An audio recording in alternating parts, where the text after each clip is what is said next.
Naam. Je, unafahamu sheria na taratibu za kudai matumizi ya mtoto baada ya kuachana? Baki hapo hapo. Leo nitakuletea sheria, taratibu na kanuni za kufuata ili kudai matumizi ya mtoto. Wengi tumekuwa baada ya kuachana na wenza wetu hatutoi kabisa matumizi. Hivyo tunasababisha mizigo mikubwa kwa hawa mama ambao tunawaachia watoto mitaani.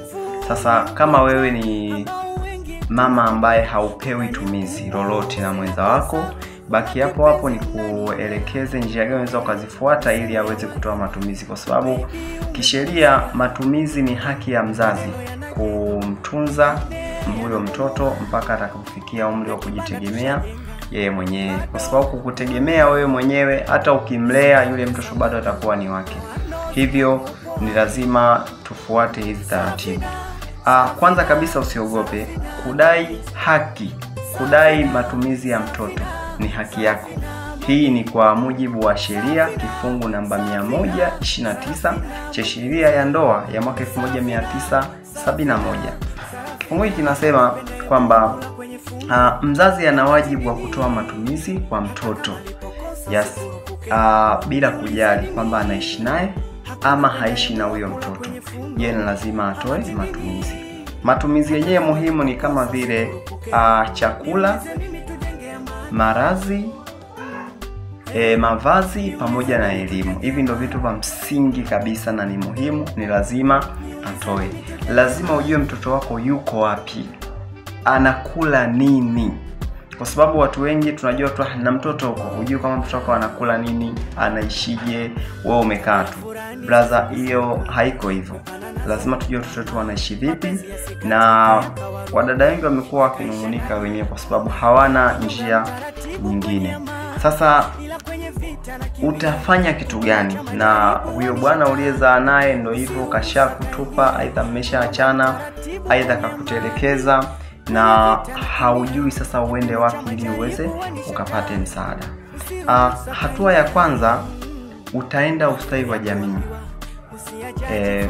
Kila halmashauri, yani kila wilaya kuna ustawi wa jamii. Kwa maana utaenda ustawi wa jamii, utatoa maelezo, mimi fulani nilizaa na mtu fulani, amenitelekeza, hanipi matumizi, nalea mwenyewe mtoto. Basi ustawi wa jamii kikawaida watawaita wazazi wote wawili, kwa maana wewe na mwenza wako, watawasikiliza wote. Wewe utasikilizwa na yeye mwenyewe pia atasikilizwa. Ila sio kama utasikilizwa ndio hatatoa tumizi. Mtasikilizwa kwa sababu ni kawaida, kila mmoja ana haki ya kusikilizwa. Ila mwisho wa siku ni lazima swala la matumizi liwe pale pale. Mnaweza mkasikilizwa, ila pia mkapanga jinsi mnaweza mkapewa matumizi kwa maandishi. Na kama itashindikana hapo ustawi wa jamii, itapaswa hilo swala liende mahakamani, kwa sababu mahakama ndio chombo pekee cha kutoa maamuzi. Yaani ni kitu cha muhimu sana swala la mahakama, kwa sababu mahakama ndio chombo pekee ambao kinaweza kikatoa maamuzi. Endapo swala litafika mahakamani, mahakama ndio itapanga huyo bwana alete matumizi shilingi ngapi kulingana na kipato chake. Kwa hiyo ukafikia ukimpeka mahakamani ataambiwa usitoa milioni 1 kwa hapana. Kulingana na kipato chake atapangiwa, atakuwa matumizi atayaleta kwa mujibu wa sheria. Hivyo ni lazima kila mmoja aweze kujua yuko wapi, ana mtoto sehemu gani, apeleke tumizi. Tusitelekeze watoto, kwa sababu watoto ni baraka kutoka kwa Mwenyezi Mungu. Kama unatoka sehemu yoyote, kama una ugomvi na mwenza wako, usiutumie kama ni fimbo ya kumwadhibu. Pale unakuwa unawatesa watoto wako, umtesi huyo. Usisahau kusubscribe kwenye channel yetu ya Mgonde Online. Huyu ndo mshauri wa familia bwana.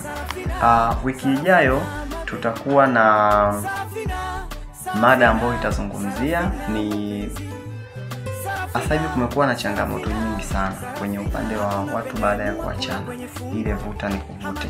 Utaweza kujua kwamba mtoto akifika umri gani ndio utaweza baba ana uwezo wa kumchukua.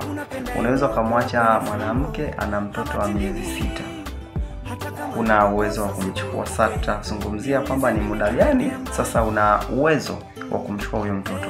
Na kuna wengi wanajua kwamba akifika miaka 7 hiyo haiko hivyo.